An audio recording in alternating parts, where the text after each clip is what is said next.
Boa tarde. Bem-vindos ao Central Multicast, uma fábrica de cultura, entretenimento e informação. Programa Conversalhada entrando no ar agora, 18 horas.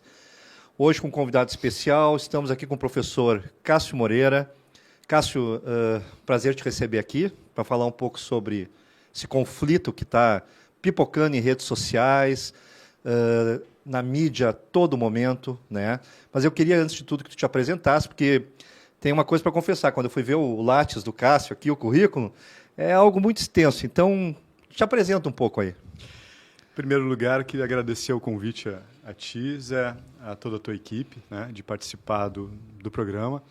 Eu acho que o assunto não poderia ser melhor escolhido, porque é além do BBB, é uma das questões que está sendo debatida muito, né, na sociedade brasileira, principalmente nas redes sociais, né? E falando um pouquinho da minha trajetória, eu sou, enfim, formado em economia, né, mestrado e doutorado em economia e pós-doutorado em história política, né? Show. E tem um livro também, né, o Projeto de Nação do Governo João Goulart, certo. O Plano Trienal e as Reformas de Base, que depois eu vou trazer para ti aqui para sortear aqui no teu programa. Tal. Ah, fantástico. Tá. Muito bom. Começando aqui, já agradecendo o apoio da Gelo Frio, aqui do nosso parceiro Botomé. Gelo Frio, gelo do verão, dando essa nossa água gelada aí. Vamos começar, Cássio, assim, ó, eu gostaria de primeiro ver contigo um panorama, né? Um panorama, pessoal tentar situar a Ucrânia, né?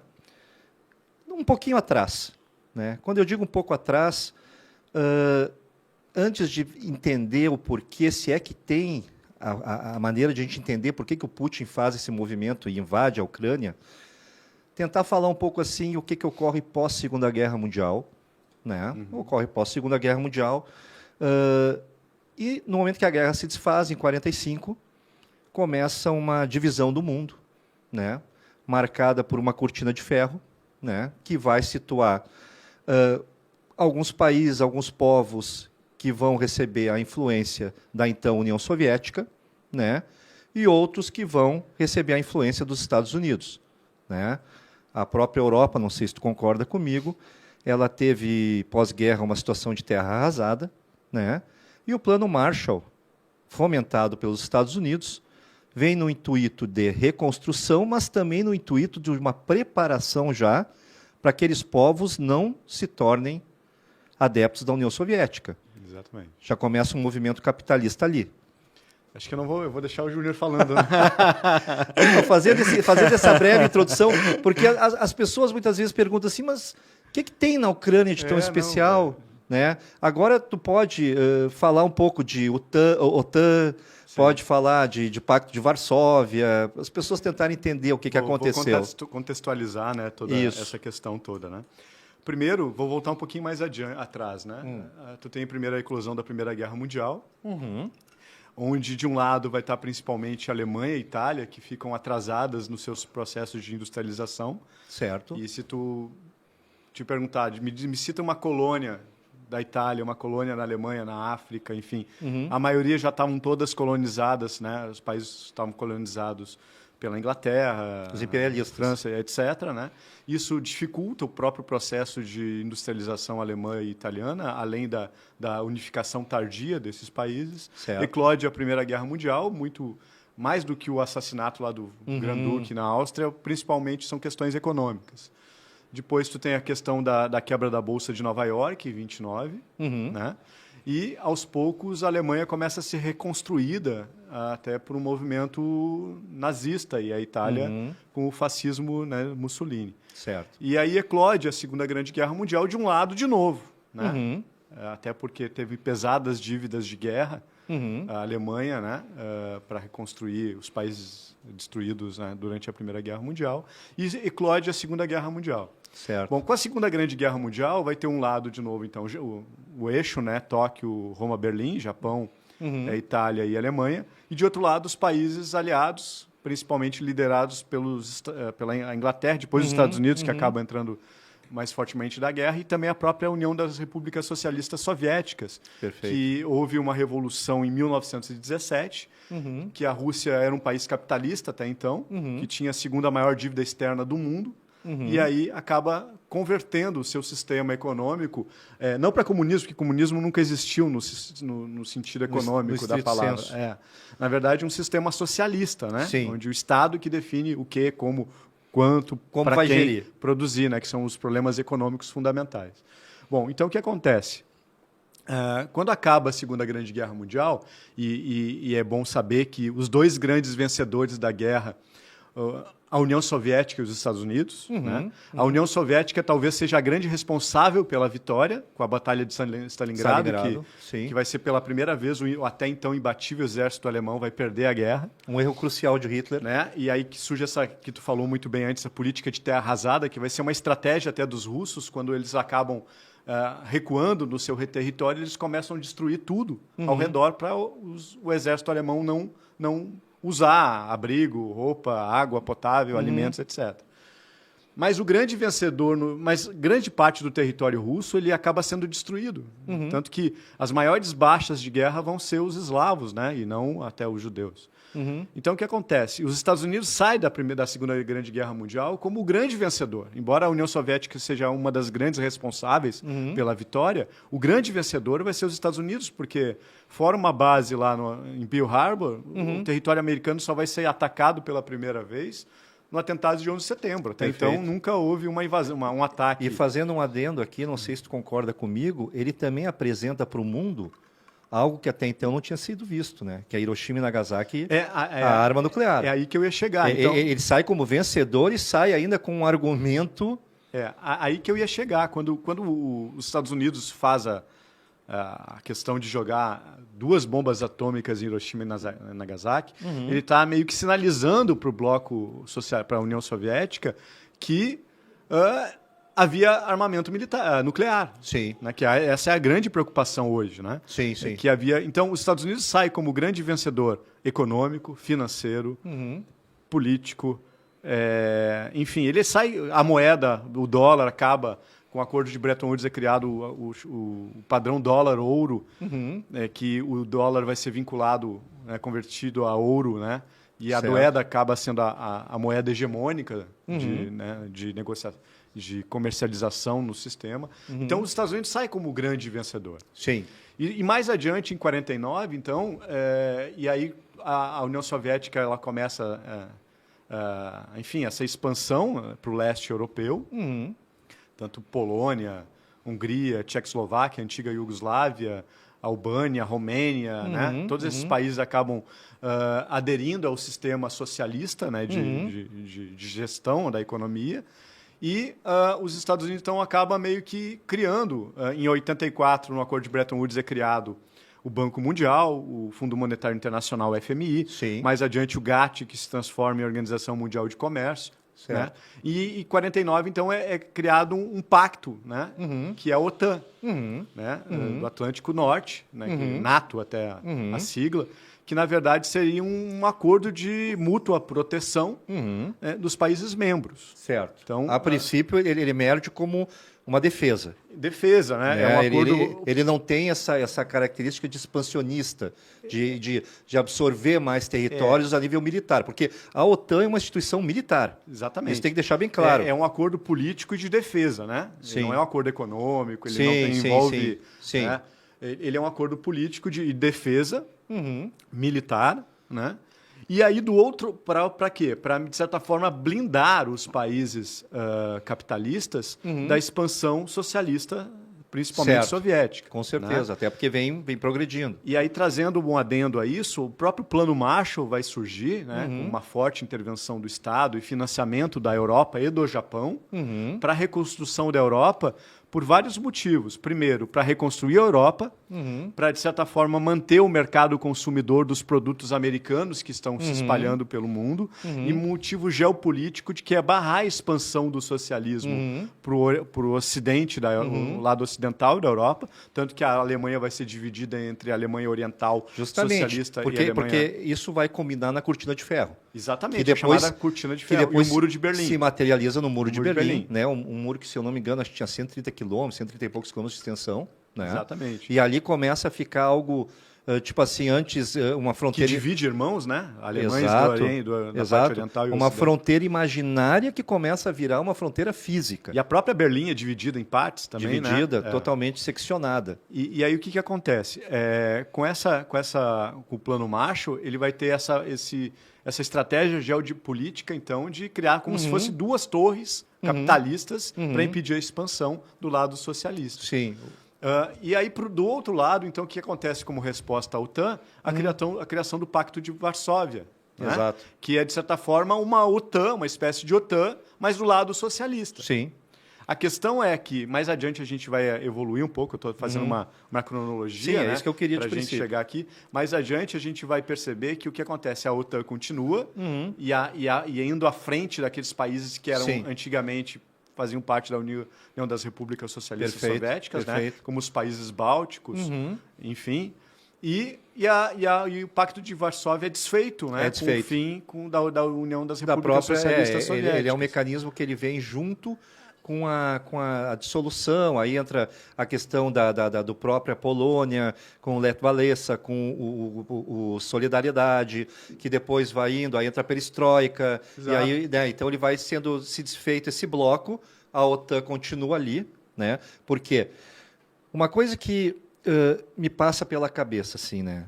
A gente está falando assim desses primeiros passos, desse acordo, dessa construção territorial, né? E a gente, quando tu sinaliza tudo isso, tem um momento que as pessoas mais novas não vivenciaram, mas que a gente vivenciou, que é a Guerra Fria. A gente não é tão velho assim, né? Mas eu me recordo, Cássio, eu não sei se tu passaste por isso. Eu me recordo de um filme que se chamava Day After, o dia seguinte, né? Era um filme que simulava o que seria um ataque nuclear. Né? E as pessoas começaram a falar desse filme, os adultos falavam, que saíam do cinema assim, ó, aterrorizados. Né? Eu acho assim, ó, que quem é um pouco mais antigo, digamos assim, sentiu e até entendeu mais o que é o temor, uma ameaça nuclear, sendo que naquela época nem se compara com o que se tem hoje. Isso me lembra até o filme Não Olhe para Cima, né? Porque as pessoas não se atentam do que é uma ameaça nuclear. Só deixa eu fazer um adendo. Em 59 tem a Revolução, enfim, Fulgêncio Batista, que era até um ditador em Cuba aliado aos Estados Unidos, acaba sendo derrubado, né, por uma revolução, que é a Revolução Cubana, liderada principalmente pelo Fidel Castro e Che Guevara. Na época não era uma revolução socialista, né, só que na época ou tu estava embaixo das asas dos Estados Unidos ou da União Soviética. Tu tinha que te posicionar. E aí Cuba foi alinhada para a União Soviética. Sim. Né, e aí que se transformou, continuou o regime ditatorial e socialista em Cuba. Mas naquela oportunidade a gente teve...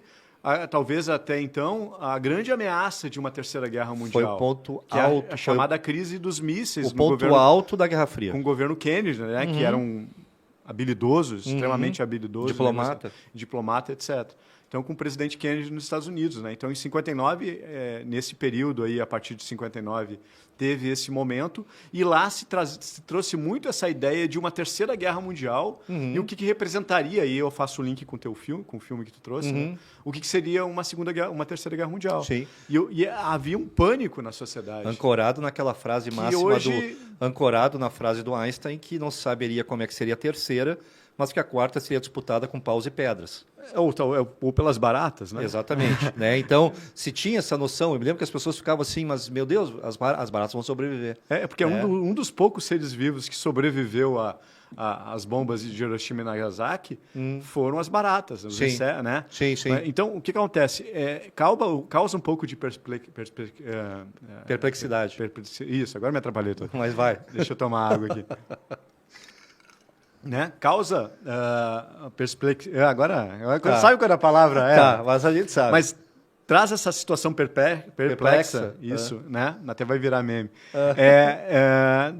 Da nossa sociedade, basicamente, não está muito preocupada com essa questão da guerra nuclear. Sim. Porque as pessoas não têm noção do que significa. Sim, e se naquela época, lá na década de 60, uma guerra nuclear significaria uma ameaça de talvez até a extinção da humanidade, ou uma boa parte dela. Com certeza. Hoje nós temos um potencial 16, sim, muito maior. Muito maior. Isso que teve há pouco tempo uma redução. Né? Mas assim, para as pessoas terem uma ideia, depois que os Estados Unidos apresentou essas armas ao mundo, a União Soviética começa a fazer também o seu desenvolvimento de armamento nuclear e ele faz um teste. Né? Esse teste vai ser feito lá no Ártico, onde eles vão lançar uma bomba. A princípio, eles queriam lançar de 100 megatons. Tá? Eles lançam uma de 50. Por quê? Porque eles fizeram estudos que, se lançasse de 100, pegariam um pedaço da Alemanha. Tá? 100 megatons. Hoje nós temos ogivas que carregam 400 megatons. Imagina. E além de todo esse aumento, né, aumento de potência, ainda tem o aumento de transmissão, de jogar lá. Hoje os mísseis... Naquela época da Guerra Fria já se falava em mísseis AMX, né, que são intercontinentais. E realmente aí as pessoas diziam assim, qual é a diferença se os Estados Unidos brigar com a União Soviética? Um vai ganhar 45 minutos, 1 hora, né, que vai poder se despedir um pouco mais dos seus filhos, das suas famílias, porque amigos, que os dois vão ser exterminados. Né? Mas a questão hoje é que, somada a todas essas ogivas, a tecnologia também de lançamento, de velocidade, de onde voa, mais baixo, mais alto, isso tudo se modificou. Né? Hoje a precisão desses mísseis, eles chegam a um erro de 5 metros. Então, se quiser lançar aqui, errou, deu aqui na outra sala. Sim, mas o efeito que... A precisão. Então, assim, realmente é algo que, em contrapartida também, imagina se só um dos povos tivesse armamento nuclear. Uma das prerrogativas que se utiliza, e eu não sei se tu concordas com isso, é que os armamentos nucleares eles servem não para fazer a guerra, mas para impedir a guerra. No sentido de que se sabe que se tudo pode, se tudo for usado, acaba. Então, alguns povos chamam ter esse armamento não no sentido de querer agredir outro, mas no sentido de se proteger e dizer assim, não, aqui não vai entrar. Tanto que, se tu lembrares, a própria Ucrânia tinha 1.600 ogivas, que passa para a Rússia de volta, a Rússia reivindica isso, e assina um tratado com a Ucrânia dizendo que jamais invadiria. Mas reivindicou, porque era material da antiga União Soviética, e a Ucrânia for lá. Então, assim, o armamento nuclear, a meu ver, ele tem essas duas coisas. Ele pode destruir com tudo, mas ele também é uma grande carta de defesa, que o Putin está usando. A questão toda é que esse armamento nuclear ele não se aciona sozinho, né? Ele enfim, é por pessoas. E pessoas muitas vezes acabam sendo cometidas por impulsos, né? Então, essa que é a grande questão, né? A grande questão é que hoje nós temos uma guerra, que daqui a pouco a gente vai falar um pouquinho mais sobre ela, né? Do conflito em si. Do conflito em si. A gente está meio que trazendo as bases, tu de forma muito bem feita, né? Está conduzindo essa entrevista para preparar quem está te escutando, te vendo, de entender todo esse contexto histórico. E é bacana conversar contigo, porque a gente sempre, quando a gente conversa, entra filosofia, história, política, economia, geopolítica. É uma mistura de coisas e elas são necessárias para entender temas de tamanha complexidade. Perfeito. Né? Agora, em relação à tua pergunta, sim, eu concordo contigo.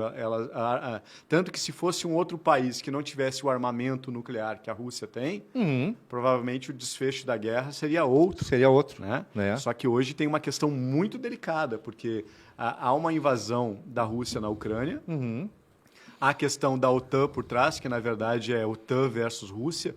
A Ucrânia está sendo um mero coadjuvante nesse processo, embora um coadjuvante palco ativo, né? Sim. Mas tem todas as questões, né? Desde a questão da Chechênia, da Guerra da Crimeia, que também era um território ucraniano e aí depois passa para a Rússia, né? As próprias Lugansk e a outra, né? Faz fronteira ali na Rússia. Da Ucrânia com a Rússia, né? Que estão declarando independência. Então tem todo um processo que também traz uma outra guerra que já está em curso já há algum tempo, que é a guerra econômica e comercial entre Estados Unidos e China. É isso que eu quero entrar contigo, e para isso tu falaste um pouco assim, não, a gente traz filosofia, traz outras coisas. Trazendo um pouco para a filosofia, né? Nós temos de saída, vamos pensar assim, Aristóteles, falando que o homem é um animal político. Né? Um animal político por quê? Porque precisa se completar.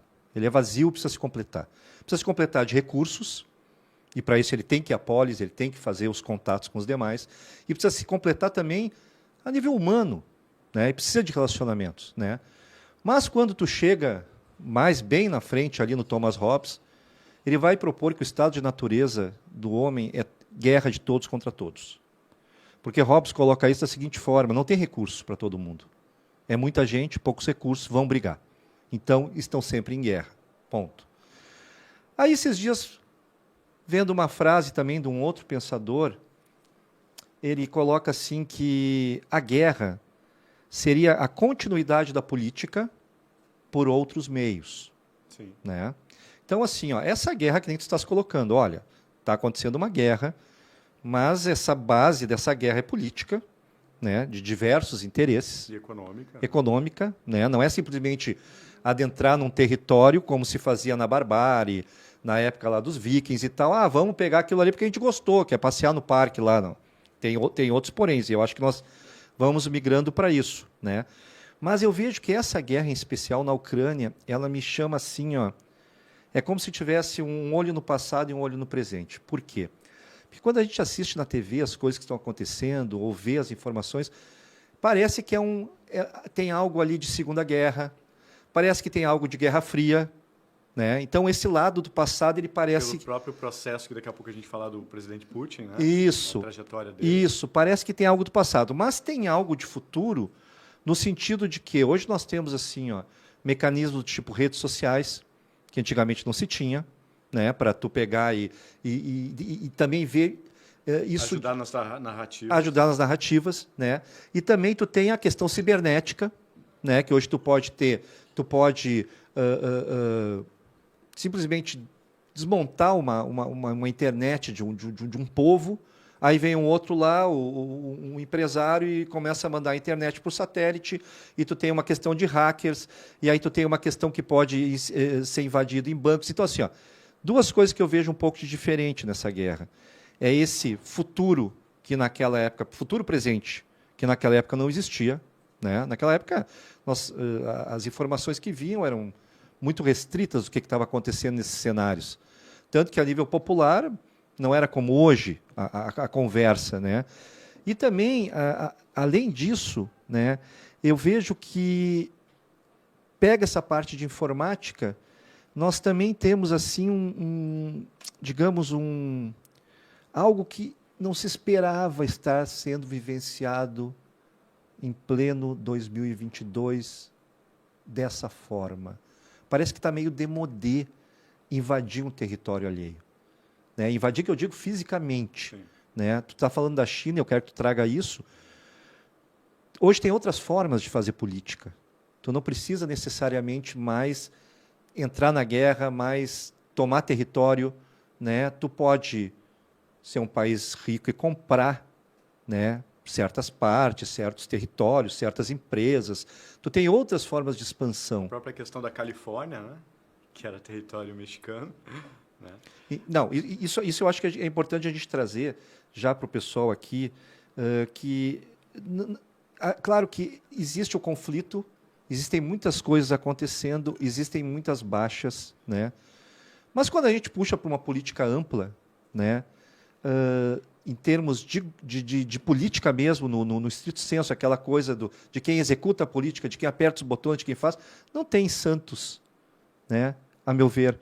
Porque se tu pegares assim, ou disseres assim, não, a Rússia está invadindo a Ucrânia, os Estados Unidos invadiu o Afeganistão, invadiu o Iraque, né, que são fornecedores de petróleo, fornecedores de gás. Participou de alguns golpes militares na América do Então, Sul. assim, não é algo tão... Esses dias eu vi um embaixador do México e ele foi se posicionar contra a Rússia, mas antes disso ele disse, olha, eu estou me posicionando, mas eu quero avisar que nos anos tal, lá, os Estados Unidos invadiu, né, o nosso país e dissipou com um monte de população, matou um monte de gente. Então, assim, ó, é histórico.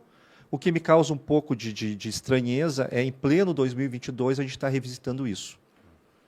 Eu acho que a grande pergunta, na minha opinião, que a mais difícil de responder, embora há pistas, né?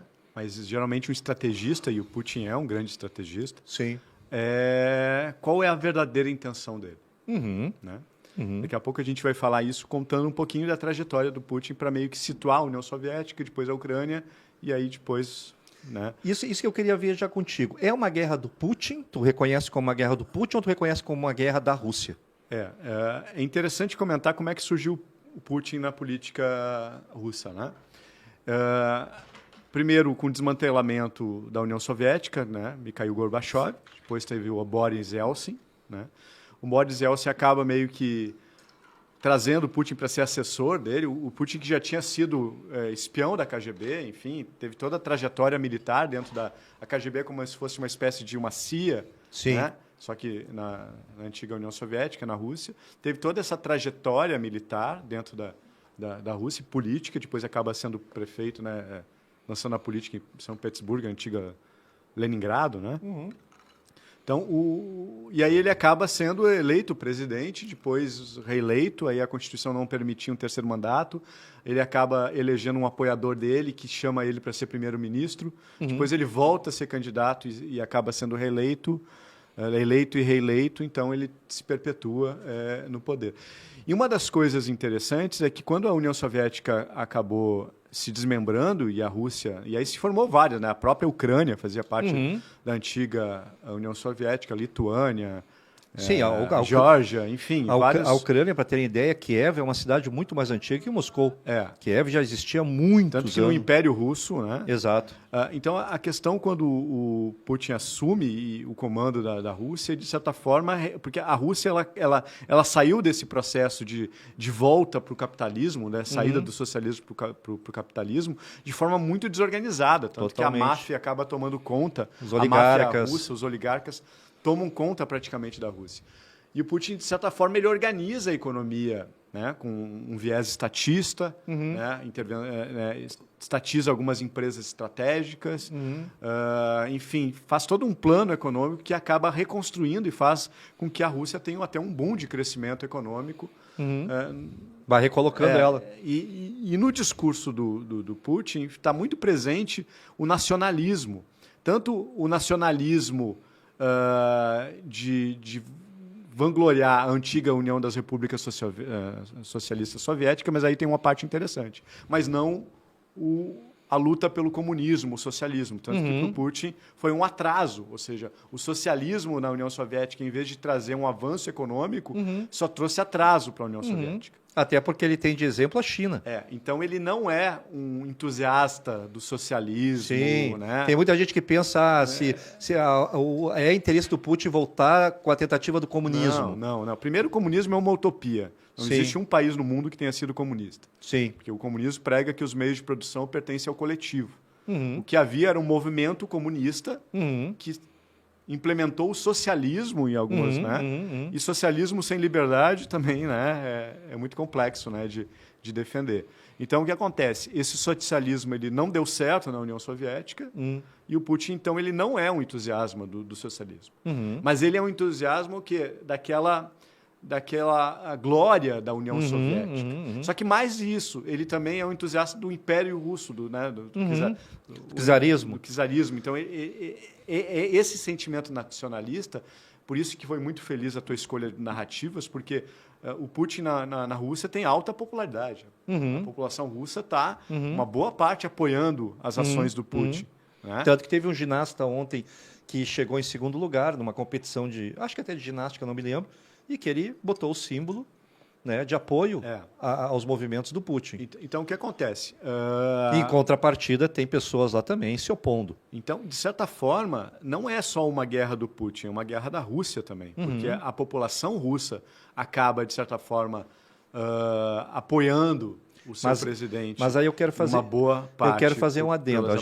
A gente coloca Estados Unidos invade Afeganistão, invade Iraque, mas legitima publicamente através do atentado de 11 de setembro. A população pensa e vê o terrorismo acontecendo em solo próprio, que nem tu muito bem colocasse, né, Cássio? Tirando Pearl Harbor, foi o ataque, né? Fora isso, né? Então, teve outros esporádicos, mas esse é o que a América sente, e a população se une daquele nacionalismo e diz, não, temos que combater o terrorismo, e o Bush aproveita isso, Então, quando tu pensa um americano pensando o solo iraquiano sendo invadido, ou o solo do próprio Afeganistão, tu pensa assim, não, mas eles estão caçando Bin Laden, eles têm um porquê de estar lá, né? Eu queria tentar entender o que um russo pensa quando Putin está invadindo a Ucrânia. Qual é o porquê que um cidadão russo, se ele não tiver essa questão imperialista, histórica, russa, né? Isso a gente teria que entender mais assim da cultura russa, que é uma cultura de resistência, uma cultura de guerra, uma cultura que já passou mongóis e N coisas lá, né? Sim, o Império Russo foi um dos maiores, né? Junto com... Exatamente. Então, assim, como é que o povo vai legitimar, né, uma ação, né, de invasão? Né? Porque tu pode dizer assim, não, está se defendendo de um potencial avanço da OTAN, né? Mas ele não faz o que o Kennedy faz, do tipo, olha, tira, porque senão... Não, ele entra antes. Ele entra. Né? Porque ele podia botar todo o exército em prontidão e dizer assim, olha, se tentarem colocar, eu estou entrando. Né? Essa questão é bem complexa também, né? Uhum. E traz até um ponto de perplexidade. Ó, agora essa palavra saiu. Uhum. A questão é, primeiro, a gente tem que entender um pouco que a etnia, né, a própria conformação da Ucrânia e da Rússia são muito próximos. Sim. Né? Sim.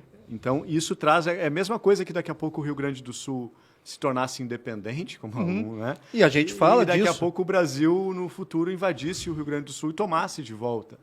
Então, é mais ou menos esse o sentimento que no povo russo tem, que aquela Ucrânia, na verdade, é território russo, né? Sim, e não ucraniano. Sim. E a Ucrânia, e alguns na Ucrânia defendem que não, que nós somos um país independente, soberano. Sim. Então, essa aqui é uma primeira questão que acaba meio que trazendo um pouco desse apoio. Uhum. A outra questão e aí que vem na narrativa, né? Principalmente na narrativa dentro da Rússia, que, de certa forma, é dominada muito pelo Putin. Né? E aí tu falou uma coisa muito interessante. Nessa guerra, em qualquer uma, não existem mocinhos e bandidos, né?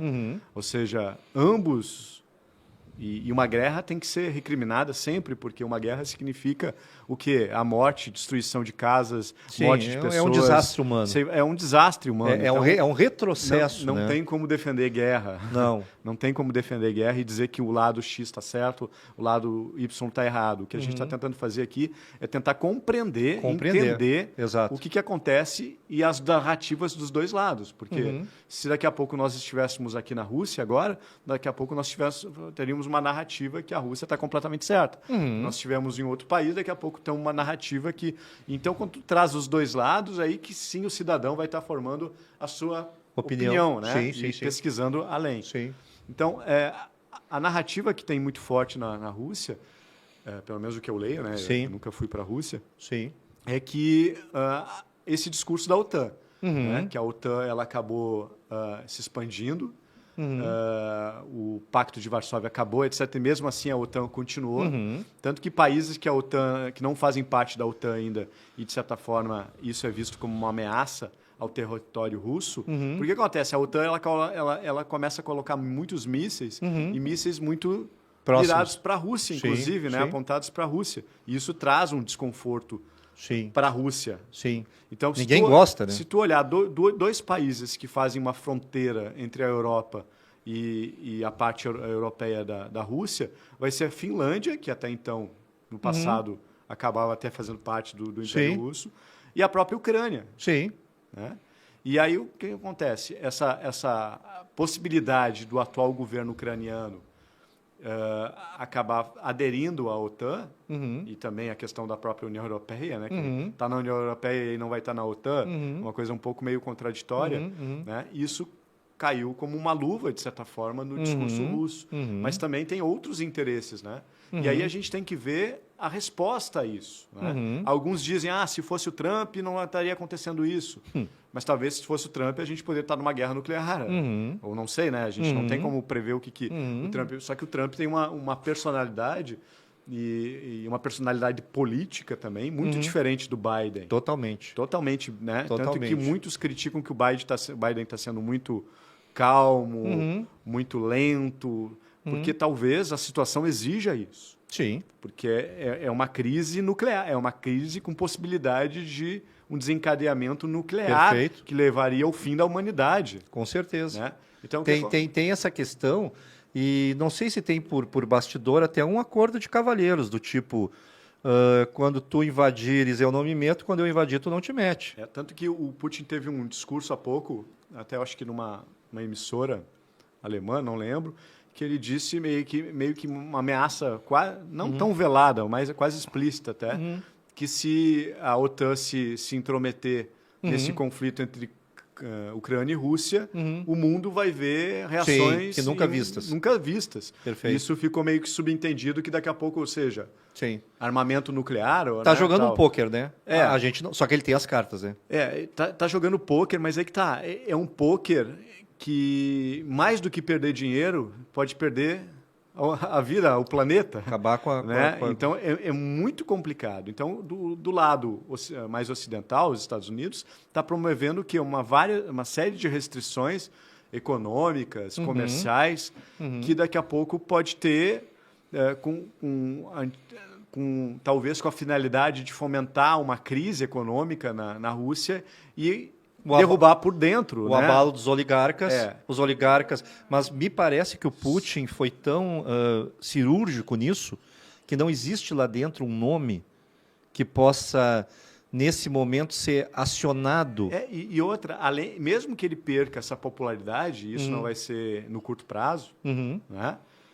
Diziam que o general mais forte era o general Feijão, né? Significando que a inflação acaba meio que destruindo muitos governos e tal. Só que ele tem todo um poder, quase uma autocracia dentro da Rússia, que mesmo que daqui a pouco ele perca a popularidade, ele pode se manter à força, mesmo com a queda do nível de bem-estar da sua população. Se mantendo a força. Né? Mantendo a força. E sem falar que ele tem outros trunfos, né? Por exemplo, nas próprias sanções. Os Estados Unidos hoje falou que não é proibido comprar petróleo, proibido comprar gás, proibido comprar. Só que isso traz com que a Rússia é um dos maiores produtores, né, de petróleo do mundo. Ou seja, essas sanções ao petróleo fazem disparar o preço do petróleo. Sim. E não dá para esquecer que uma das grandes aliadas comerciais da Rússia, e também, se tu pegar o mapa, esse dia eu vi um mapa muito interessante, das principais alianças comerciais, não estou falando de economia, militar, etc. Os Estados Unidos dominavam o mundo com as alianças comerciais e hoje quem domina esse mundo é a China. Tanto que o principal parceiro comercial do Brasil é a China. Sim. É o que grande consome. E aí o que acontece? A China ela é uma grande detentora de commodities. Tanto que uma das coisas que beneficiou o Brasil durante o boom das commodities, e depois beneficiou no governo Lula e prejudicou no governo Dilma, a queda do boom das commodities, a China é uma grande consumidora, até porque é uma economia gigantesca, uma população de bilhões. Bom, então vamos lá. Vamos nessa linha aí que eu estou gostando. Trouxeste a China para a conversa. Tem uma máxima que diz que quando dois brigam, né, um terceiro está aplaudindo. A China é a grande ganhadora ou tudo, enquanto né? Alguns choram, outros vendem lenços. A China, ela é um caso interessante, a meu ver, porque ela não vejo nela, com exceção de Taiwan lá, que isso vai se acertar também daqui a um tempo, né? Mas eu vejo nela que o negócio dela é fazer negócio, né? Fazer negócio, né? Ela tem um alvo de consumo, mas um alvo de exportação também absurdo. Né? Tem um mercado... E também sem falar que o próprio Ocidente criou ela, na medida em que foi colocando as fábricas lá, foi fomentando as suas grandes produções lá. Então, assim, foi fortificando uma economia, né? Que hoje... Muito pela política do Estado chinês, que fazia com que as empresas tivessem que fazer joint ventures, sociedades, etc. Isso. Né? Mas, para terem uma ideia, hoje a China, em termos de investimento militar, é o segundo no mundo. Né? e investe somas assim, ó, que quase 6 vezes do que a União Soviética, a Rússia investe. E um parênteses para o nosso telespectador e ouvinte. A China já foi a grande potência do mundo. Já teve o maior PIB do mundo. As pessoas não sabem disso. Sim. Se pegar a Idade Média, Mercado época, das sedas. Só que a China ela era muito voltada para dentro. Né? Sim. Agora, de umas décadas para cá, que a China está olhando o mundo. E talvez, pela primeira vez da história, a China tem essa política de olhar para o Ocidente, porque ela sempre teve muito não só olhar, como em grandes partes está comprando em algumas coisas. Porque se tu pegar os espumantes franceses, por exemplo, as champanharias, a grande parte das champanharias francesas já são de capital chinês. E a China vem com um processo de benchmark, de engenharia reversa, enfim, que hoje a gente pega produtos chineses e a gente às vezes olha com desconfiança, meio de China. Isso acontecia lá na década de 50 com o Japão. A gente olhava um produto japonês e ficava... Né, a pessoa... E hoje, produtos japoneses é sinônimo de excelência, de qualidade absoluta. Como o da Coreia do Sul. E a mesma coisa na Coreia do Sul, que investiu muito, né, em educação também. E a China vem vindo. E a China está nesse processo. Daqui a algumas décadas, provavelmente a China vai passar o PIB americano e a gente vai pegar produtos chineses e a impressão que a gente vai ter com os produtos chineses, que não acontece hoje, vai ser a mesma que é hoje com produtos japoneses. Com certeza. E coreanos. Se vocês ela vem nesse processo. Um exemplo clássico disso é que tu tens a Apple, né? Tu tens a Samsung, né? E tu tem a Xiaomi chegando. Sim. Né? E a Xiaomi se fortalecendo. Muito, né? Muito, né? Já falam que em breve será o segundo. Mas assim, ó... Mas ela é uma parceira, além de ser uma parceira comercial da Rússia, ela é uma parceira, de certa forma, política. Ideológica também. Porque tem passados... Teve, né? A China, embora no passado socialista de ambos, havia essa disputa pelo campo hegemônico, embora a China não disputava muito. Não disputava, não tinha essa... Mas ela, pela sua grandeza, a China, ela não ia pela linha de Moscou.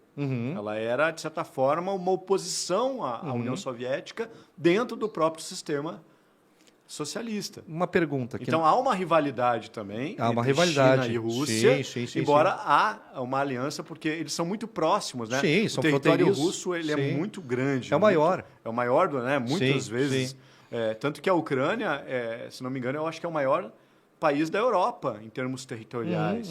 Acho que pode ser. Né? E a Ucrânia é um pedacinho pequeno comparado com a Rússia. Muito, né? Muito pequeno. Então tem essa questão. Só que a China hoje... A China ela também estava com uma outra guerra comercial com os Estados Unidos. Sim. E a gente tem que entender que no próprio plano Marshall de reconstrução da Alemanha, do Japão, os Estados Unidos começam a perder a corrida tecnológica, porque na reconstrução da Europa, na reconstrução do Japão, é reconstruído com novas tecnologias e aí as tecnologias americanas começam a ficar obsoletas, a expansão do euro-mercado, né, com os bancos americanos, as empresas, e depois a própria questão dos petrodólares que vão fomentar com as inovações tecnológicas e financeiras a chamada globalização financeira. Mas tu tem toda uma expansão e os Estados Unidos começam a perder essa guerra tecnológica frente à Alemanha e Japão. Sim. E aos poucos os Estados Unidos tentam recompor essa tal, mas em vez de Alemanha e Japão manterem, a China surge nesse processo. Como forte. E hoje, então, nós temos, além de uma guerra entre OTAN indiretamente, né? Ucrânia, Rússia, Estados Unidos em última instância, porque quem domina a OTAN é os Estados Unidos. Nós temos uma guerra comercial também, de disputa econômica entre China e Estados Unidos. E aí, com essas sanções, etc., que de certa forma têm a finalidade de estabilizar a economia russa, elas também é uma faca de dois gumes. Porque hoje a gente tem o quê? Uma explosão do níquel, explosão do petróleo, do trigo, né? Fertilizantes.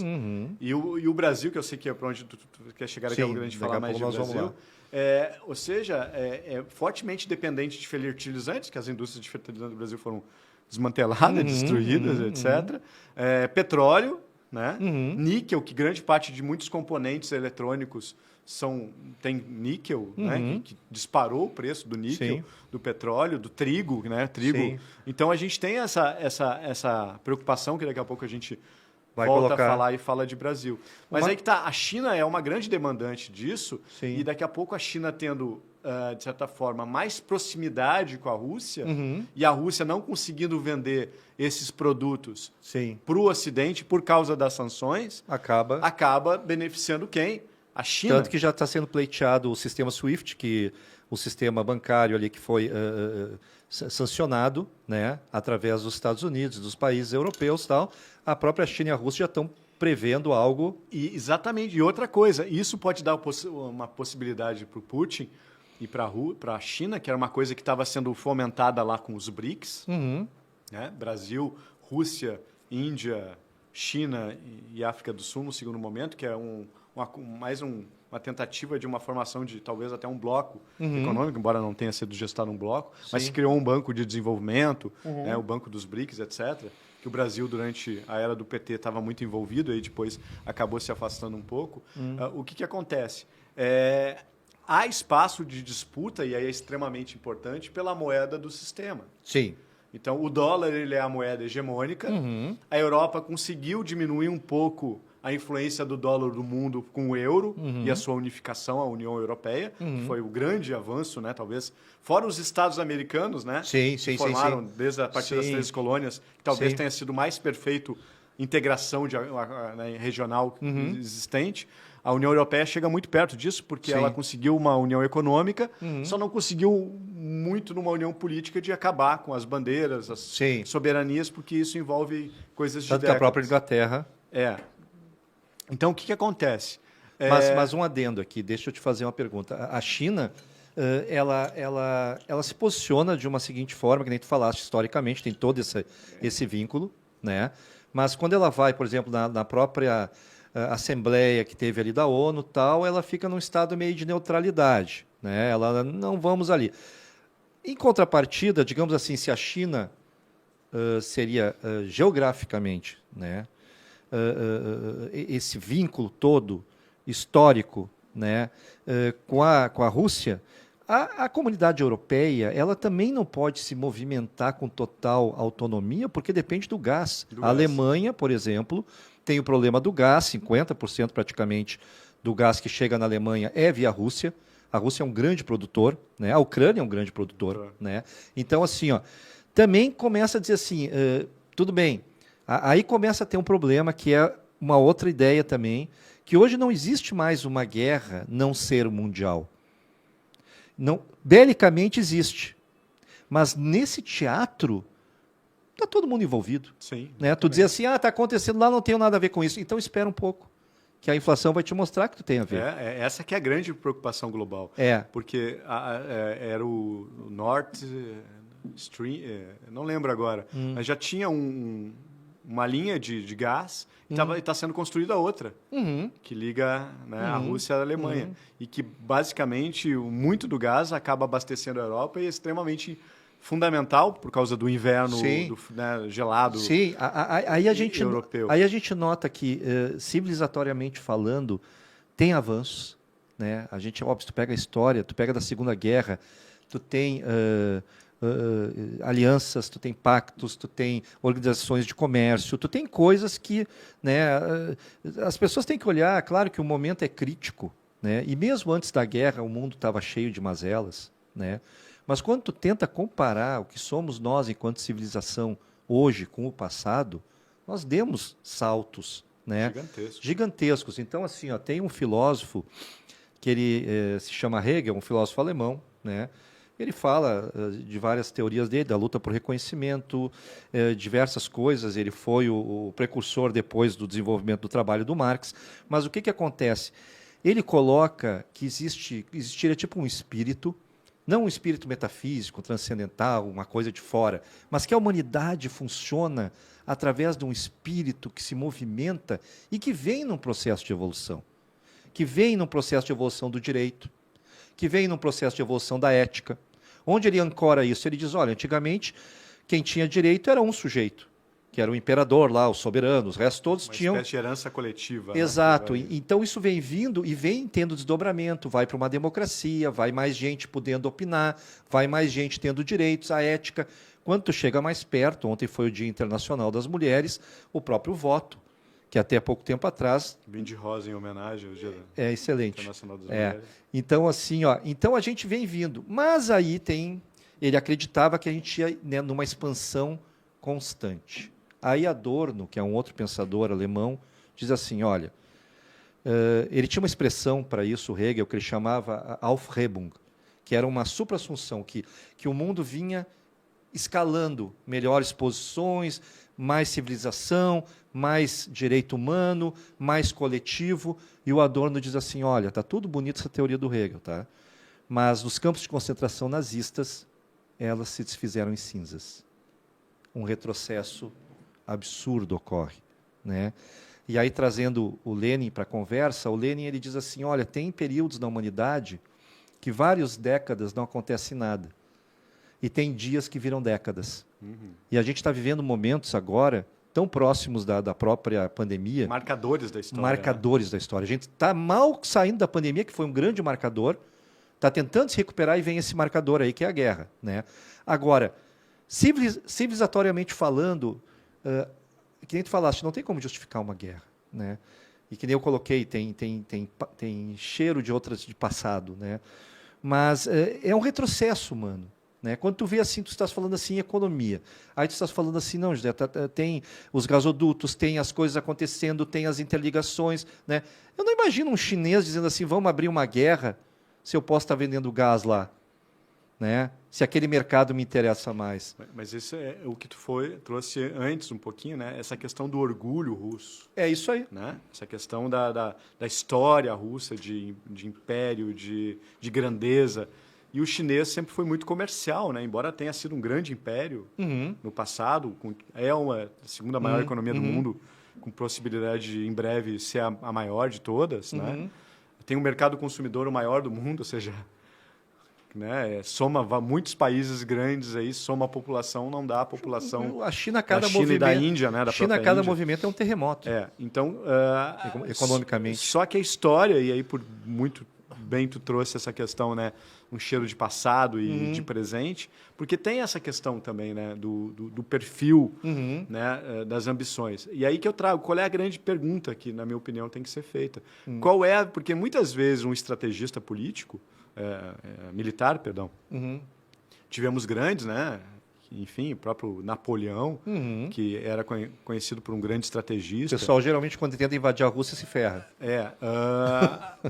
O estrategista, muitas vezes, ele não revela a verdadeira intenção dele.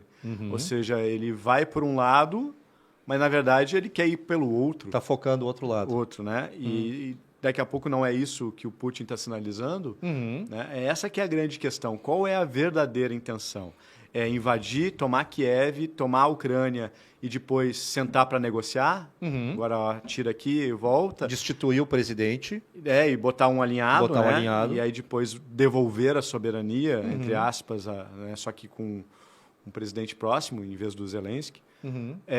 Ou daqui a pouco é realmente anexar a Ucrânia nesse processo, assim como fez com a Crimeia. Né? Crimeia, mas aí teve uma surpresa, né? Porque a Crimeia foi muito tranquila. Porque é um país, era um território, estado. Mas a Ucrânia parece que não... Talvez esse que seja a grande questão. Porque a guerra a gente começa, mas não sabe onde vai parar. Porque talvez, e aí eu estou conjecturando, né? Talvez o Putin imaginou que não ia demorar, que ia ser muito rápido a tomada da Ucrânia. E talvez ele não imaginava que tivesse... Sim, patinando assim dessa dificuldade. O líder é um ator e ex-comediante. Eu sou um chefe de Estado. Eu tenho um exército muito mais poderoso. Esses caras vão sair correndo lá de dentro. Ele é um dos presidentes comediantes, né? Existem outros pelo mundo.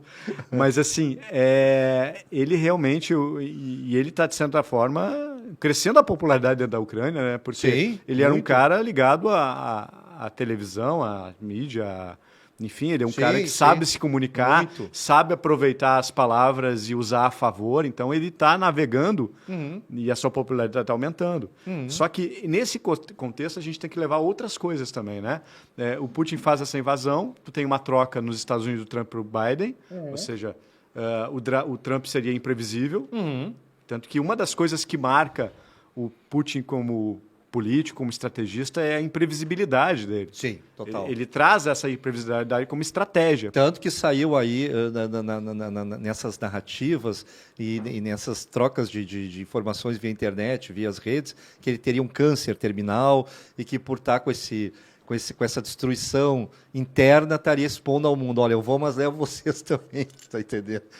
Não creio em bruxas, mas que elas existem, né? Sim. Mas assim, ou seja, nos Estados Unidos tem a troca do Trump pelo Biden, que de certa forma mostra que... E o Biden se elege muito pela essa questão da política externa, só que o Trump brincava, chamava na campanha, atacando o Biden, de o Biden sonolento, né? Pela postura do Biden de ser mais contido. A reputação do Biden na América antes guerra tá fraquíssima.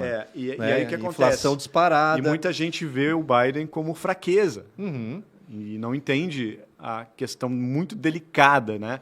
Nas mídias sociais é muito fácil resolver o problema da Ucrânia. É só o Trump enviar as tropas lá e pronto. Só que tem uma possibilidade de guerra nuclear. E aí foi lá o início da nossa conversa. As pessoas não têm dimensão. Pessoas que eu digo, uma parte, né? Muitas têm.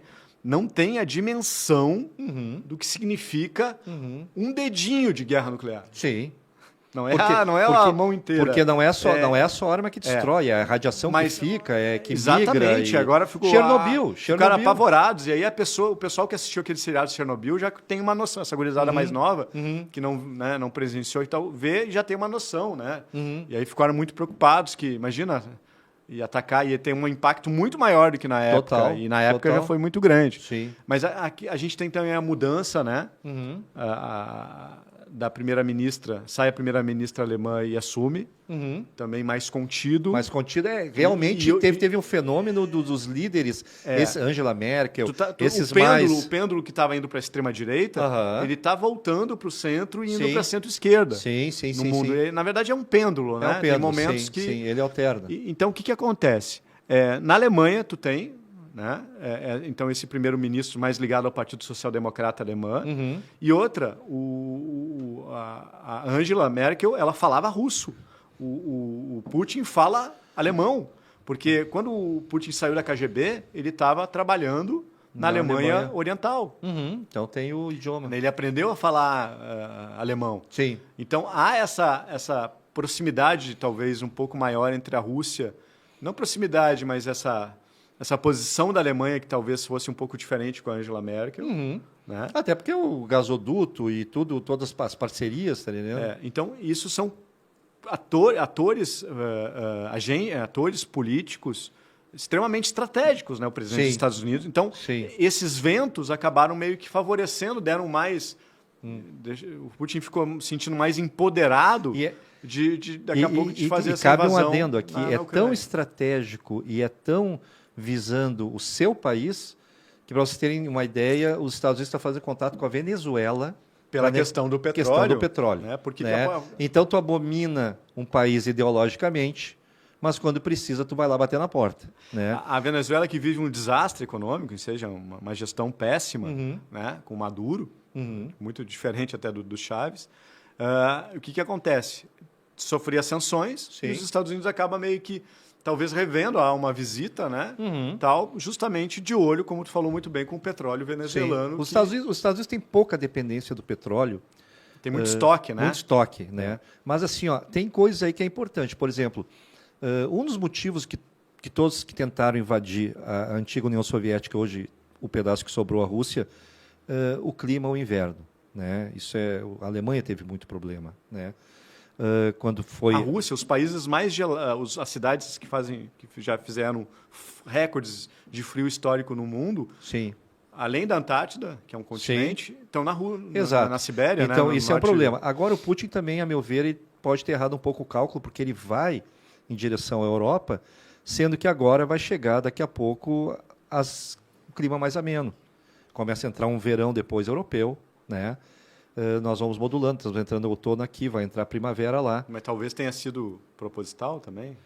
Mas aí não precisa tanto pode-se reduzir um pouco o gás, tu entende? Pode ser em termos de ataque mas isso. Mas daqui a pouco dá tempo justamente também de negociação, né? Sim, por isso, eu estou tentando trazer todas essas peças, como tu estás trazendo bem, para tentar entender até que ponto ele quer, né? Uns dizem assim, Ele vai pegar a Ucrânia e depois vai adiante. Vai à Polônia, Não, vai à Hungria. Eu particularmente não acredito nessa Sim. expansão como foi Hitler, no Sim, sentido de porque daí, de querer, qualquer maneira, né? a OTAN vai ter que se posicionar. Porque Hitler era estratégico, mas era um doido, era um Sim. psicopata, na Sim, minha sim, opinião. sim, né? sim. Tanto que chegou uma hora que os generais falavam A, ele falava B. Tanto que o que acontece? Ele perdeu a guerra, e eu não citei ele como estrategista junto com Napoleão, porque ele errou completamente. Havia Sim. um pacto de não agressão entre a Alemanha e a União Soviética. Sim. O Hitler tentava conquistar a Inglaterra, só que a grande força do exército alemão era da força militar alemã era o exército, Os né? tanques. E aéreo, A Luftwaffe. só que mar, né? Marinha praticamente não existia. Sim, sim. E o grande forte da Inglaterra, da Grã-Bretanha, A armada. é a parte marinha, né? Sim.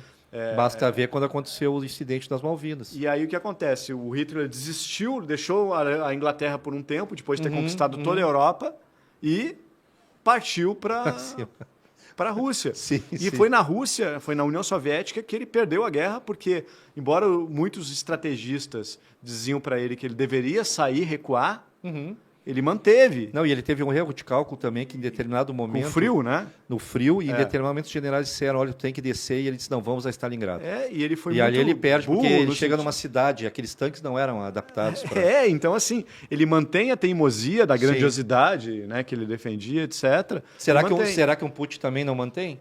Pois é, eu já acho o Putin um perfil, né, de inteligência talvez Superior um pouco, em termos de estratégia. de estratégia, porque o Hitler tinha uma oratória, Sim, etc, fantástica, né? maravilhosa. Até hoje tem gente aí, né, Sim. que fica vangloriando, não sabe o que significou o Holocausto. Aliás, isso é uma das narrativas. Né? Eu invadi a Ucrânia por causa do neonazismo. Isso também se utiliza. Né? Mas neonazismo existe em várias partes do mundo. Existe. No né? Brasil Existe no está crescendo Brasil, muito os movimentos neonazistas. no Rio Grande do Sul é forte. É. Né? E na própria Europa também tem vários. Cabe vocês entenderem que, por exemplo, a Ucrânia está chamando soldados combatentes de outras partes do mundo para se defender, falando até da cidadania ucraniana. Mas a Itália mandou combatentes que foram para os dois lados.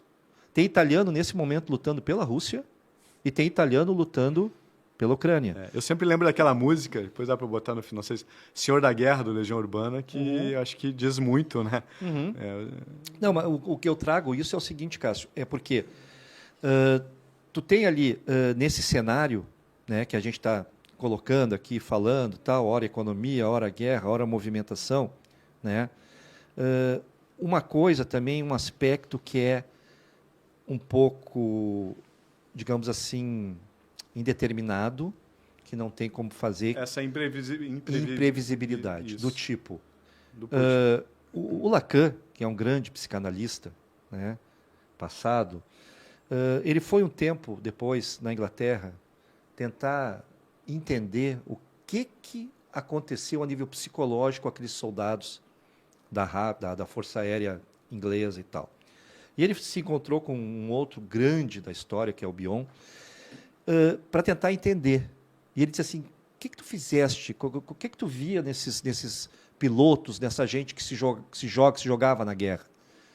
E o exército japonês, né? Kamikaze. Mas olha só, o Bion disse assim, não, aqui não funcionava, aqui muitos desses ficavam em pubs, bebendo, né?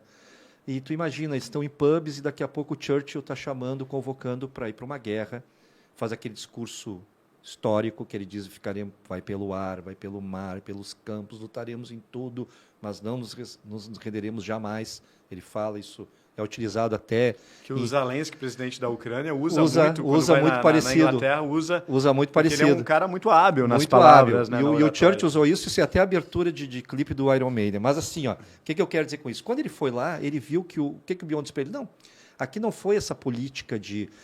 Quando nós vimos o exército alemão com aquela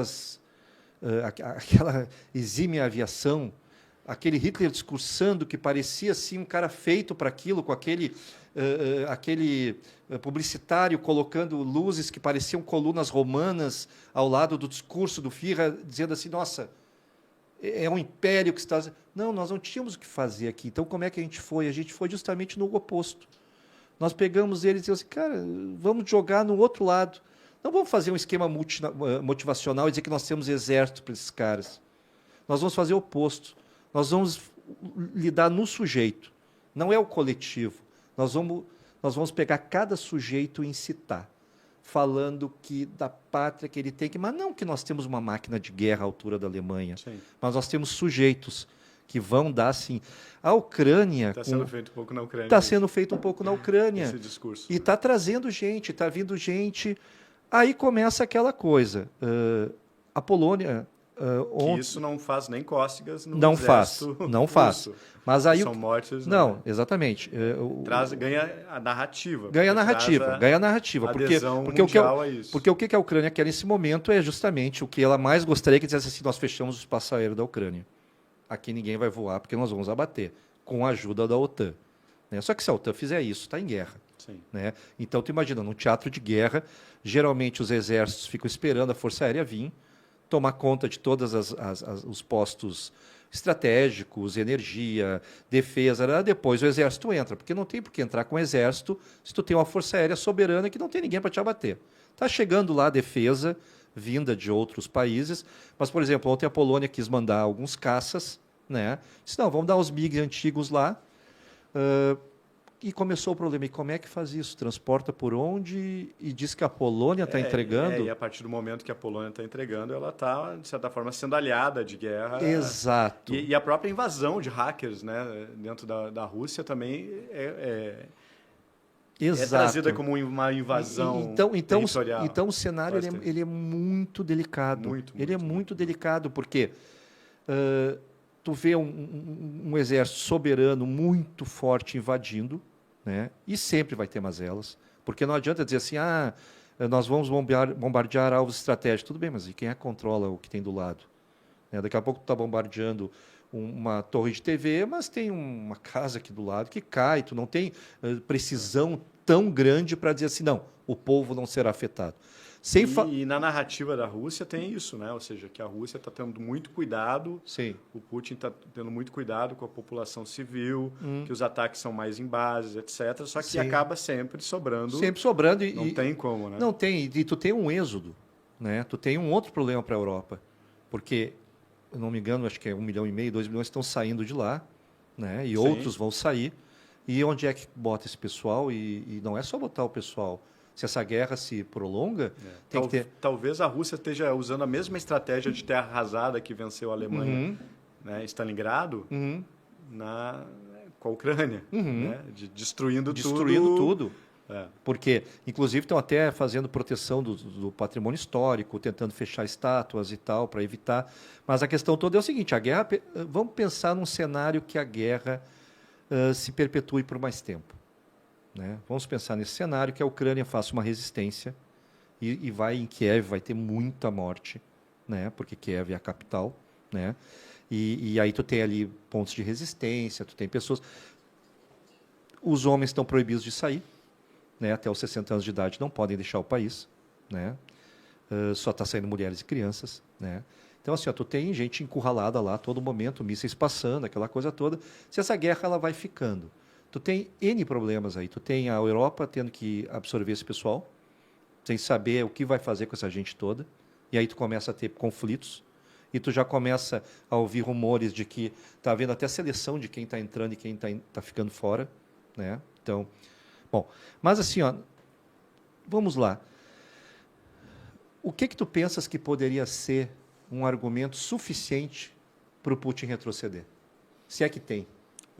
Como eu falei, a grande pergunta, na minha opinião, e até amanhã no meu canal Conversas de Café, estão convidados para assistir no YouTube, né? Sim. Conversas de Café. Eu vou até entrevistar um ex-ministro da Defesa sobre o assunto que a gente está debatendo hoje. Ótimo. E, inclusive, lá eu vou fazer essa pergunta também, porque eu não me sinto preparado para responder qual é a verdadeira intenção do Putin. Sim. Essa aqui é a grande pergunta do momento, né? O que ele quer realmente, né?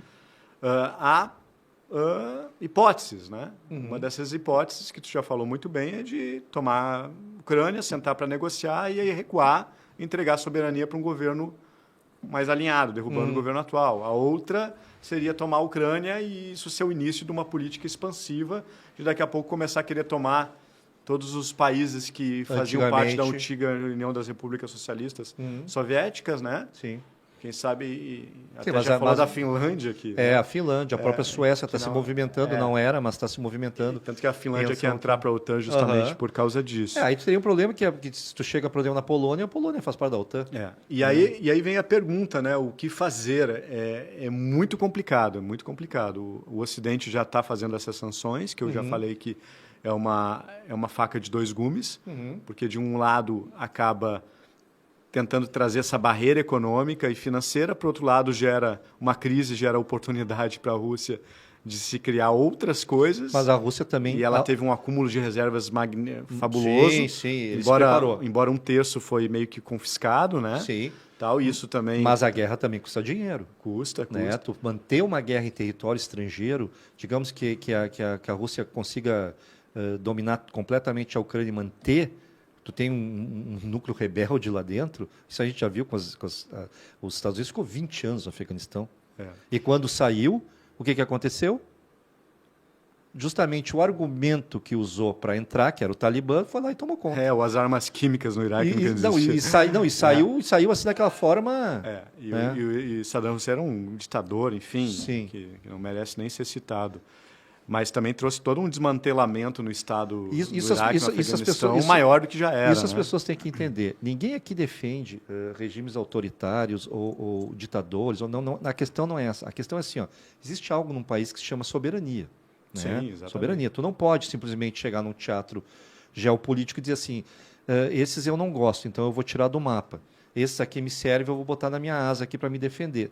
Não dá para fazer isso. Porque daqui a pouco, se tu começa a pensar assim, um dia chega na Amazônia aqui e diz assim, olha, a Amazônia é do mundo. Não tem nada a ver com o Brasil. Tá ligado? É um território mal conservado, é um território mal cuidado, tem que ser. E aí? Então, assim, existe algo que é a soberania, né? E isso também se coloca muito nesse momento, né? Nesse conflito. Né? Que, diga-se de passagem, a ONU está muito desaparecida desse processo. A ONU sabe o que a ONU está me parecendo? A ONU virou um mimimi. É aquela história assim, tá o teatro acontecendo e tá o pessoal lá... A ONU que é feita justamente para... Né? Agora, tentando responder a tua pergunta, que é muito difícil, viu? E se eu tivesse a resposta certa, até o pessoal da OTAN poderia me chamar enfim, aliás, é uma pergunta enfim, que... para eu trazer a solução, né, tal. Mas eu acredito assim, por Putin, quanto mais rápido for essa invasão, melhor. Né? Já por consequência, para a OTAN, para os Estados Unidos, enfim, quanto mais demorar, pior. Né? Tem esses times diferentes. Né? Desculpe. Para a OTAN, quanto mais demorar, melhor também. Por quê? Porque quanto mais demorar, as sanções que são feitas à Rússia podem começar a ter efeito, porque é essa que está sendo a estratégia de tentar fazer com que o Putin recue por meio das sanções. Mas ao mesmo tempo que tu sanciona, tu também te estrangula. Só que aí que tá. A partir do momento que tu... mas os Estados Unidos não tanto. Os Estados Unidos não tanto, mas a Europa sim. É por isso que tem uma certa divisão. Com certeza. Nessa linha diplomática entre Estados Unidos e Europa. Sim. Embora a Europa, desde o Plano Marshall, sempre foi muito alinhada, muitos países com os Estados Unidos. Mas tem esses times diferentes. Sim. E aí, corrigindo a minha fala, muito boa a tua contribuição. Para o Putin, quanto mais rápido, melhor. Para a Europa, quanto mais demorado, pior. Para os Estados Unidos e para a OTAN, quanto mais demorado, melhor. Porque aí as sanções podem surtir. Porque a ideia deles... E não só isso. Inclusive, a OTAN agora tem um porquê. Sim. A OTAN, que já estava, assim, digamos assim, a nível... moral, se ela está para se defender, né? Tu diz assim, bom, mas para que ficou lá? Que nem tu falaste, o Pacto de Varsóvia se desfez, países foram... A União Soviética fez a abertura, alguns países migraram para o capitalismo. Então, por que tem a OTAN? Agora a OTAN renasce. O Putin, daqui a pouco, pode tentar defender o fim da OTAN. Como maneira de recuar, né? Porque, afinal, o Pacto de Varsóvia foi desfeito. Sim. nada mais coerente do que a OTAN também ser desfeita, já que a gente não tem esse período mais de Guerra Fria entre a União Soviética e os Estados Unidos, entre o socialismo e o capitalismo, né? Sim. Só que é um custo político e militar muito grande, que provavelmente os Estados Unidos não vai aceitar. Ainda mais agora. Abrir mão dessa questão da invasão da OTAN. É incrível como um vai pegando, é um encadeamento de coisas que um vai dificultando para o outro. Então, assim, eu não tenho essa resposta do que pode ser feito. Não tenho, né? Se tivesse. Mas eu acho que tem que ter a ponderação. Eu acho que nas redes sociais tem a solução. É mais fácil tu achar nas redes sociais essas respostas. Sim, mas são respostas do tipo... Só que são respostas que acabam, muitas vezes, colocando em risco a própria sobrevivência das redes sociais e da humanidade. Né? Então, a gente sabe que, historicamente, os Estados Unidos sempre demora para entrar. Ele entra na guerra depois. E muitas vezes ele entra de forma indireta, né? Isso. A única guerra que ele entrou de forma direta foi no Vietnã, que sofreu um vexame. Teve que sair, teve um custo muito grande para a economia americana sustentar a guerra do Vietnã. Né? Para não perder, enfim. Mas já teve outras guerras. O próprio Iraque, o Saddam Hussein, o Bin Laden, que tinha apoio dos Estados Unidos, contra o Irã, que tinha apoio da União Soviética. Sim. A própria questão das Coreias, da Coreia do Sul e Coreia do Norte, também havia... Então, eles sempre lutaram de forma indireta. Sim, mas em teatros que parece não tão... Os teatros que eles lutavam eram teatros, assim, diferentes da Ucrânia. A grande questão é que, será que a Ucrânia pode ser uma nova Vietnã nos tempos modernos, no sentido de que a Rússia invadiu a Ucrânia? Claro que tem a questão da Ucrânia, a proximidade étnica, etc., geográfica com a Rússia, que muda esse contexto. Mas o que eu quero dizer no sentido que daqui a pouco a Rússia entra na Ucrânia e de certa forma, os Estados Unidos, de certa forma, vão estar meio que ajudando, de alguma forma, a Ucrânia. Talvez até de forma militar. Não, já tá sendo levado. No escondido, né? Não, via OTAN já está sendo entregue muita coisa. Então, essa que é a questão. E aí, a guerra do Vietnã durou quanto tempo? Durou e aí, talvez... Eu acho que a humanidade não suporta mais, porque é muito engraçado, é muito triste, inclusive, né? A gente imaginar, em pleno século XXI, a gente está numa guerra. Exato. E grande parte da população brasileira não tem a menor noção ainda. É só tu olhar índices de reality show, etc., os assuntos do momento. Nem tem noção. E esse é um dos principais, aí, por isso que o Conversalhada está de parabéns, porque ele traz um assunto extremamente importante. Extremamente importante. Tanto no ponto de vista da civilização humana, porque temos uma ameaça nuclear que existe, né? Embora o bom senso nosso não imagina que o fulano vai usar porque significa que ele vai morrer também. Então, né? Mas daqui a pouco as pessoas vão se empolgando e vão achando...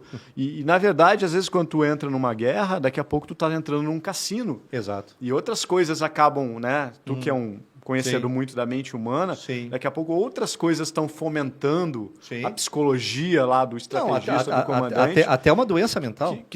Até uma doença mental. E daqui a pouco a gente vê Hitler. Ele pode estar num período maniático, ele pode estar num período que ele pensa que é o senhor do mundo, ele pode estar num período de expansão, tu entende? Ele acredita piamente naquilo. E quem não vai nessa linha morre. Agora, eu tenho mais condições de te falar sobre os impactos econômicos até no Brasil. Pois é, isso do que propriamente qual a solução para... Porque realmente a solução, na minha opinião, é a ponderação. Ou seja, tu tem que marcar território no sentido de, estou aqui. Não vai mais adiante, mas se for mais adiante também o que vai acontecer? Exato. Vai usar arma nuclear? Não, o problema é o seguinte, o problema é que a guerra começa, tu vai tomando aquele território e tu também, fatos novos vão aparecendo a qualquer momento. A estratégia, na minha opinião, que eu vejo é o quê? É tentar asfixiar a Rússia, o Putin, no sentido de tentar gestar uma crise econômica que a própria população russa acaba mudando o apoio. A percepção. E aí isso não conseguir manter o Putin. Entendi. Mas isso leva tempo. Demora. Até porque é uma guerra que não pode demorar, porque quanto mais demora... A cada mês que passa, a cada semana que passa, nós temos um risco mundial. Sim. E até porque o Putin ele tem a capacidade interna de comandar e de combater esses focos, né? Ele manda... Não, isso aqui agora ele criou lá uma lei de 15 anos de cadeia lá para quem... Tá? Então, assim, ó, ele tem, não é um regime qualquer. Não é, né? não é. Ele é um cara preparado para isso e é um cara que sabe, o cara da KGB. Tá? Então, é um cara que sabe como é que funciona esse interno, essas ratazanas. E a ascensão meteórica dele na política. Sim. Ele teve uma ascensão... Ele está no governo da Rússia desde 2000. Sim, inclusive mudou agora para poder ficar até 2000 e não sei quanto. Tá? Então, assim, então, dificilmente uma destabilização econômica dentro da Rússia, que leva tempo, e talvez a humanidade não tenha tempo para esperar assim, não consiga, até pode destabilizar um pouco, mas não consiga derrubá-lo. Certo. Então, daqui a pouco, outras estratégias podem estar sendo elaboradas, né? Sim. Pergunta. Agora vamos chegando aí. Itamaraty, né? Brasil... Itamaraty, que tem uma tradição de... Até falando em tradução neutra, pela primeira vez a Suíça se posicionou, né? A Suíça também sempre ficava na dela, se posicionou. Mas assim, o Brasil chega bom, nós temos uma visita do nosso presidente, né? Há pouco tempo antes do conflito, né? Ele vai lá, né? Quando começa a acontecer o conflito, ele se posiciona de uma forma mais neutra. E o Itamaraty vai lá reforçar aquela tradição brasileira de dizer, não, nosso negócio é a paz. Tá entendendo? Isso aí tem que cair, isso é inviável. Né? Para o Brasil, duas vertentes. Tu acha que o Itamaraty está fazendo o certo, né? Em termos de diplomacia, né? Ou tu pode falar, se tu acha, né, que nós tínhamos que ter uma postura mais pró-OTAN, pró-aliados, né? Ou essa postura neutra, tu acha que ela é eficiente? Estou falando economicamente. Por quê? Porque tem que falaste, o Brasil depende de fertilizantes, né? O Brasil tem seu petróleo, sua produção, mas também vai ter altas de inflação e outras coisas. Como é que tu acha o Brasil nesse cenário? Bom, primeiro, 3 modificações que, na minha opinião, são fundamentais, eu vou falar de 2, porque são 2 que aconteceram, que foi, na minha opinião, a troca do Trump pelo Biden, que isso diminui o risco, embora o Trump tenha uma postura talvez bem diferente do Biden nesse processo. E a outra foi a troca do nosso ministro de Relações Exteriores. Né? Saiu Ernesto Araújo, que nunca devia ter estado lá, né? Completamente inapto, na minha opinião, né? Completamente incompetente, na minha humilde opinião. E nós temos o França agora, que tem uma outra pegada, outra política. Né? Nós temos aqui, então, esses são 2 modificações que aconteceram que são importantes. Uma no sentido mundial e a outra mais focada no Brasil. Né? A terceira, enfim, deixa para lá, para mais adiante falar sobre, né? Certo. E relação, economicamente. É isso que eu vou comentar agora. Então, o que acontece? O presidente Bolsonaro fez essa visita à Rússia, muitas vezes até desaconselhado, né, por alguns, né, porque esse processo de eclosão ainda não estava em invasão, né, a Rússia não ainda tinha invadido a Ucrânia e foi convidado, e, enfim... Está na agenda? Está na agenda, fosse convidado pelo Biden, deveria ir, enfim, é um dos maiores países do mundo, a Rússia, tal, então foi. Mas também tem a questão da preocupação, que talvez fosse já estava sendo vista ali, com a questão dos fertilizantes, né? Que a Rússia é um dos grandes fornecedores mundiais. Então, daqui a pouco, essa simpatia ao Putin que foi mostrada, né, pelo presidente Bolsonaro, ele acaba mostrando essa simpatia, embora ele se posicione neutro como chefe de governo. Mas fica claramente na visita dele a essa simpatia. Tanto que muitos militantes, enfim, mais ligados ao presidente, têm essa simpatia, né, pelo Putin. Sim. Não, é incrível como as narrativas elas se dividem... Assim como a Venezuela também, Cuba, ou seja... Exatamente. Os extremos meio que se associaram. Né? Mas falando como presidente, ele, na minha opinião, ele se posiciona neutro e ele está certo nisso. Sim. Porque o que acontece? O Brasil, historicamente, é um país que defende a paz. Sim. Né? Então, a partir do momento que o Brasil se alinha à Ucrânia ou à Rússia, ele acaba estando de um lado da guerra. Eu acho que o Brasil não tem que estar em lado nenhum da guerra. O Brasil tem que ser contra a guerra. E aí, ele tendo uma posição de neutralidade, ele pode contribuir, acredito que não tem a estrutura, porque o Brasil se diminuiu muito mundialmente, né, nos últimos anos, mas ele possa contribuir lá com o seu grão de areia no sentido de trazer uma negociação em prol da paz. Certo. E se ele se alinha a um lado ou a outro, ele está fomentando. Ele perde, porque ele acaba sendo visto no palco ali como um aliado que está tentando negociar. Certo. Então, eu acho que o presidente está certo de manter essa posição de neutralidade. O Brasil está certo. Eu acho que o Brasil tem que fomentar principalmente esse discurso de acabar com a guerra e promover a paz no mundo, né? Porque a gente não tem mais que ter guerra. Sim. Embora as guerras são históricas e talvez sempre vão existir de algumas formas, mas uma guerra nessas proporções que pode acabar sendo ocasionada com a Rússia daqui a pouco usando algum outro tipo de armamento, que houve uma ameaça velada, sim, que a gente comentou vai um pouco fazer atrás. o mundo também usar e vice-versa. E aí, no ponto de vista econômico, o que acontece? Nós temos, que eu já comentei antes, a Rússia como grande produtor de trigo e praticamente uma boa parte dos alimentos que a gente consome tem trigo. Perfeito. O Brasil já vem num processo inflacionário, né, crescente.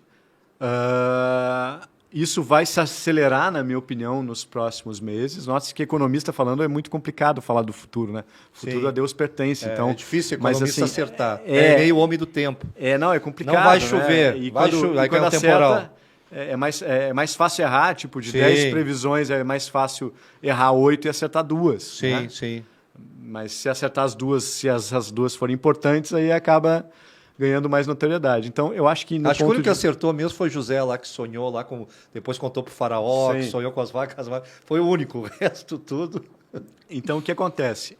No ponto de vista econômico, há essa possibilidade, né, de um aumento maior ainda do processo inflacionário, porque o petróleo, que uma boa parte compõe, né, a nossa estrutura logística, etc., tem um efeito de encadeamento com o frete, com o custo, que isso reflete basicamente em todo o tecido, toda a cadeia produtiva brasileira. Então, isso tem uma ameaça muito forte. O barril já está 130, ou seja, uma explosão do barril do petróleo. Não, teve gente que eu vi falando que... O fertilizante que vai cair como uma bomba no nosso agronegócio, que está sendo o grande responsável pelo pouco crescimento, né, do PIB. Que já diz a propaganda, agro é tudo.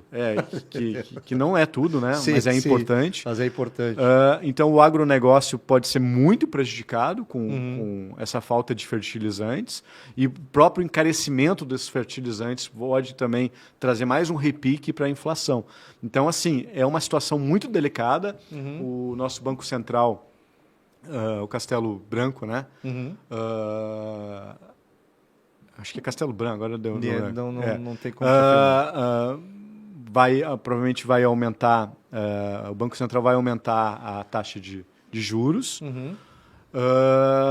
Enfim, então nós temos uma preocupação grande com a inflação. E que provavelmente, por ser ano de eleição, algumas torneiras indevidas serão escancaradas para poder gerar voto também, no meio de um contrassenso de um país que está com a economia em retração em virtude de um conflito internacional. Então, aqui tem mais perigos ainda. Só corrigir, deu um branco aqui no nome do presidente do Banco Central, e o economista não pode esquecer o nome do presidente do Banco Central, e eu falei errado. Sabe quando dá um branco, assim, que nem deu a palavra perplexidade? Roberto de Oliveira Campos Neto, não Castelo Branco. Castelo Branco foi um ex-presidente e um jornalista, né? Campos Neto, presidente do Banco Central. Eu sabia que eu tinha errado, só fugiu o nome. Até tinha falado o nome dele hoje antes, quando eu estava conversando outros assuntos.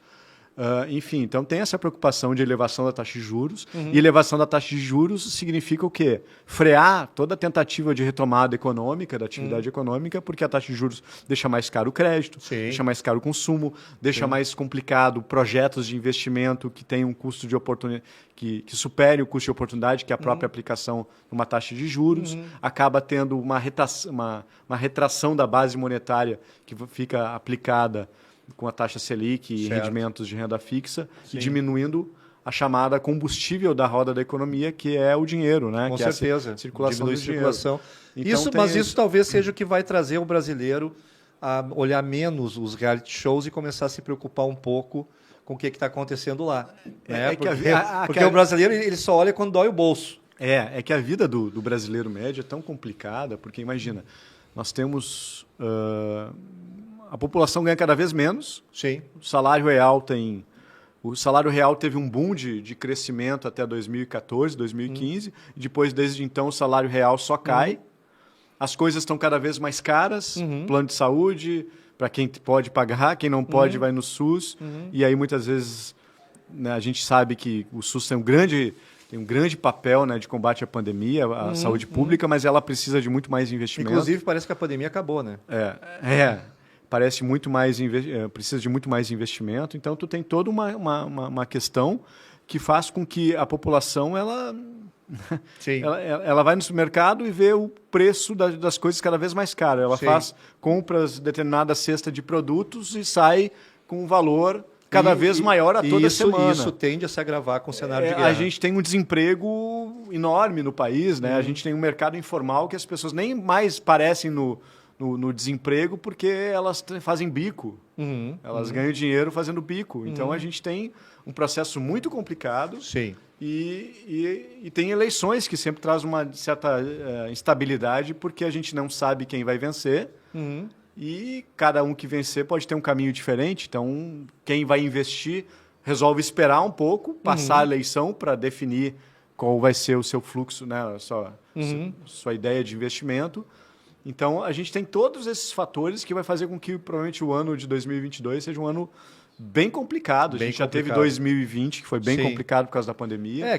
2021 também. Existem cenários externos, a própria pandemia foi um deles, e agora também esse cenário de guerra, tudo, que vem pegando a nossa situação econômica e vem cada vez mais fraquejando, né, ou auxiliando nesse fraquejar, né?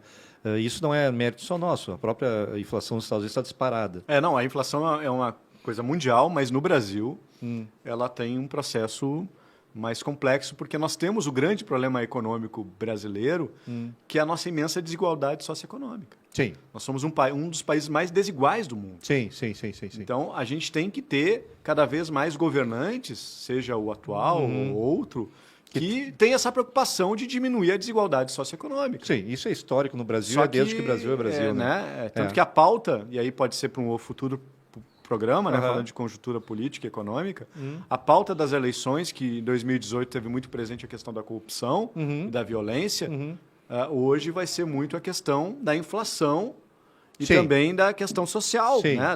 Do emprego, da renda. É que no fundo é onde aperta o cinto, né? Que aí tu falou muito bem, né? O brasileiro, só que o brasileiro, como eu estava comentando, muitas vezes tem esse processo tão difícil de vida, né? Que acaba se entretendo com programas que muitas vezes são divertidos, fazem eles até esquecer dos problemas. Né? Então, o problema não é nem ser fã de tais programas ou tal, é só ficar nisso, ou seja, de não falar sobre outros assuntos. Mas eu noto que e às vezes isso noto que mesmo que de forma errônea, sem buscar aprofundar conteúdos, se fala mais pelo menos nas redes sociais, ainda de uma maneira muito partidária, como teremos Grenal daqui a pouco, né? E isso é um erro, porque o pensamento ele tem que ser híbrido, ele tem que ser comungado, né? Para ser discutido e até para ser evoluído, né? Mas pelo menos está se falando de outras coisas, não se fala mais só de futebol e carnaval, se fala ora em pandemia, como tem os especialistas, agora tem os especialistas toda em economia. Eu sempre brinco que, na minha opinião, um marco divisório, infelizmente talvez não tão para o bem, foram as manifestações de junho de 2013, que tinha uma pauta muito difusa e coisas importantes, né? Sim. Só que as pessoas diziam, o gigante acordou, e eu sempre brincava, pois é, ficou tanto tempo dormindo que acordou e esqueceu de se politizar. Então, eu acho que falta... A politização é um processo. Acordou para a política, mas agora falta esse processo de politização. Esse a gente sabe que é um processo, né? Cássio, a gente está acabando aqui, em virtude do tempo, a conversa está ótima. Poderíamos ficar mais bastante tempo aqui conversando. Faço uma pergunta final aqui, rapidinha, que é a pergunta patifaria, tá? Que é uma pergunta assim que geralmente eu inverto, né? Mas nós falamos tanto em guerra hoje, em desavenças, em lutas, em políticas. A pergunta é clara, né? Como tu vieste com a camisa rosa, em homenagem ao Dia Internacional da Mulher de ontem, né?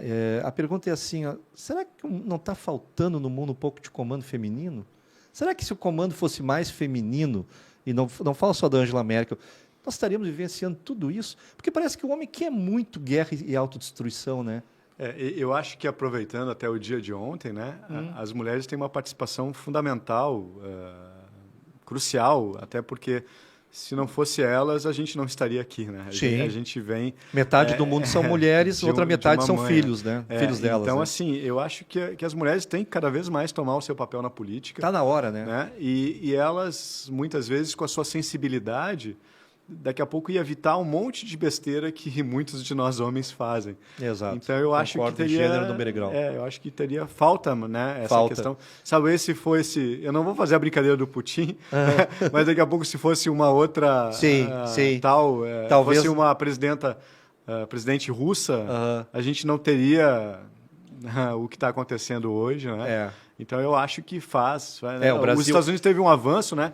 Que elegeu uma vice-presidente negra e mulher, no sentido assim de mais projeção na política. E outros pensares, outros diálogos, né? Outras formas de ver, que a gente, até agora, o que a gente viu aqui é a nossa forma masculina. Tá e às vezes tu vê até, no Dia Internacional da Mulher ontem, tu vê reuniões para comemorar o Dia das Mulheres só formada por homens. Ainda temos que andar. Né? Querido, foi um prazer te receber aqui, tá? Teremos outros momentos falando de outras coisas, tá? Sempre muito bom dialogar contigo e muito obrigado. Cara, eu agradeço, foi um bate-papo muito gostoso mesmo. Agradeço a quem está assistindo agora e mais adiante, que vai ficar gravado. Agradeço a toda a equipe de vocês aí, né? Ótimo. E muito obrigado, viu, Clem, pelo convite aí. Sempre bem-vindo. Quero lá no meu programa Conversa. Não, vamos lá. Mais uma vez, um agradecimento a Gelo Frio. Um abraço. Graças.